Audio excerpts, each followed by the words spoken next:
మారు పలకని స్వామిని చూసి పద్మావతి ముందుకు వచ్చి చిన్నబోయిన పతినే గాంచి చిరుకోపముతో ఇటులా పలికే, ఏమిటి అక్క ఇటు వచ్చితివి, మతి చెడి నీవే పలుకుచుంటివి, స్వామిని వదలి వెళ్ళావంటూ తెలిసే నేను వలచితిని.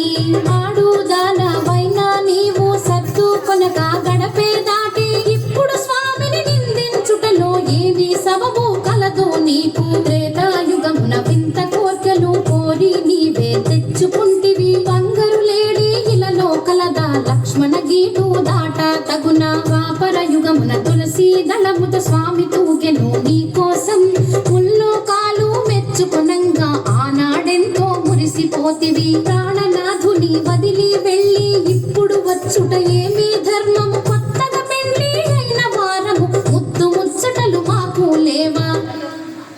లక్ష్మీదేవి పద్మావతితో కయ్యం, వగలు పోయే చిన్న దాన, మాటలు బాగా నేర్చిన దాన, ఎంత గడుసరి దానవు నీవు, నా పతి నీదు వలలో పడెను. పెళ్లి అయిన వారితో నీవు పరిణయమేలా ఒప్పుకొంటివి, పురుషులకేలా కరువు వచ్చిన నా మగడే నీకు దొరికినాడా.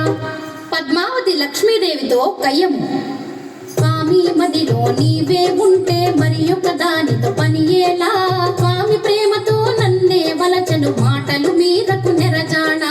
స్థిరమన్నది నీకు లేనే లేదు, ఇల్లు ఇల్లు తిరిగే దానవు, ఒక చోటైనా కుదురుగా ఉండవు, ఎందుకు నీకు మగడు ఇల్లు. ప్రేమతో భర్తను లాలించాలి, పతి కౌగిటిలో ఒదిగుండాలి, రెండు నీ కడ లేనే లేవు, వచ్చిన దారిని మరలి పొమ్ము. సవతుల దెప్పి పొడుపు మాటలు.